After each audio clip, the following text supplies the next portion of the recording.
Welcome to Flourish. I'm Diane Planidin, and you're in the right place if you're ready to create an inspired life. And we do so by working on our own personal development so we can be strong role models for those we love and mentor. Today is a little bit of a twist in my usual positive vibes, so hang in with me for a second. I recently went to a funeral. And before you think, oh, Debbie Downer, I'm done listening to you, listen to this. It was the most amazing, eye-opening experience I have had in a very, very long time. Our human species is just so incredible. A friend of mine, unfortunately, passed away suddenly in a car accident, and he had lived a very full life. I knew him for over 30 years. But what I found at the funeral is I didn't know him at all. I knew he was kind and gentle and warm, and he loved his family, and he loved to be social, and he loved living. But he didn't like getting older. What I didn't know about this wonderful individual, and his name's John, I'm going to give you his real name, is how many lives he had touched over the years, how many adventures he had been on, and through work, through play, through family, through friends. He had the most fulfilling life ever. And I really want to share that with you today because I wanted to remind you, to remind yourself, to remind those who count on you to love and mentor them, to teach them, to guide them, to flourish in this world, that we are all unique. We are unique creatures and we have so much to give back. We have so much to give to society. If we didn't, we wouldn't be here. And here we are. And what John gave us, those who he imprinted upon in the world, is a beautiful role model who was able to live life and then give life to others just by being.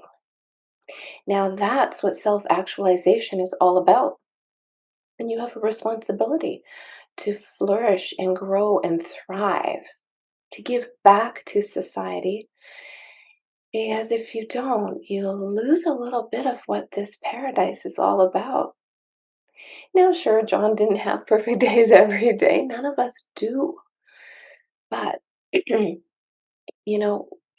you just give a little bit of help to yourself and then a little bit of yourself to others, wow, his memory, for example, will stand strong in my mind. And until I went to this funeral, I didn't realize how how he'd actually impacted me and all the people he knew that I didn't know, and all the people that came to tell stories and memorialize him.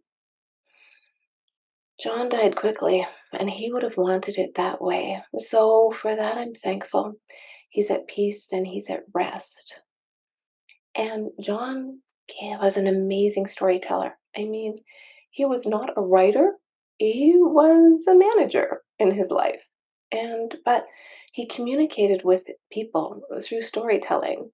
So I really love that about John. And on the plane ride back, I picked up my favorite book I'm reading right now by Maslow called The Farther Reaches of Human Nature. And I thought this was fascinating because I'm reading this book and, emotions are running high. And it's okay to have emotions. You need to control your emotions so you don't do something silly willy, but you can express your emotions and you can be part of who you're becoming. So I picked up my book here and I'm just going to read a little bit from you because it just talked about uniqueness and how humans are so unique. And then he gave a quote from Carl Rogers. How does it happen that the deeper we go into ourselves as particular and unique, seeking for our own individual identity, the more we find the whole human species. Right? That's amazing. And he goes on to say, discovering your specieshood at a deep enough level merges with discovering your selfhood, becoming, learning how to be fully human means both enterprises carried on simultaneously. You are learning subjectively, experiencing what you particularly are, how you are, what your potentialities are, what your style is, what your pace is, what your tastes are, what your values are, what directions your body is going, where your personal biology is taking you. And then he says, how you are different from others. And at the same time, it means learning what it means to be a human animal like other human animals. So, how are you unique? And how are you similar to others? Because you have something to give to the world. You do. And that, it's, you're so remarkable. Humans are really, really remarkable. Ah, but when you're bored with life, when you're depressed, when you're not reaching your potential, you're underestimating yourself. You really are.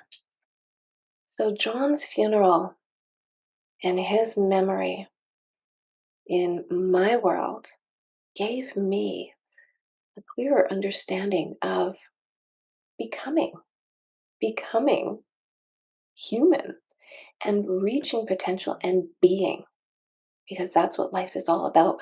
We're human beings. So, as we carry on this journey in self actualization and human nature, just remember you will live an inspired life if you really, really want to, and people will remember you. They will remember you, and don't worry, your life has meaning, but you need to reach out and grab it. You need to reach out and become who you deserve to be, and you will live a more inspired life. Well, if you like the show, share it with somebody you know. And hey, hit that subscribe button. You don't want to miss the next episode. We are here to support one another, and I wouldn't mind some comments if you have a moment.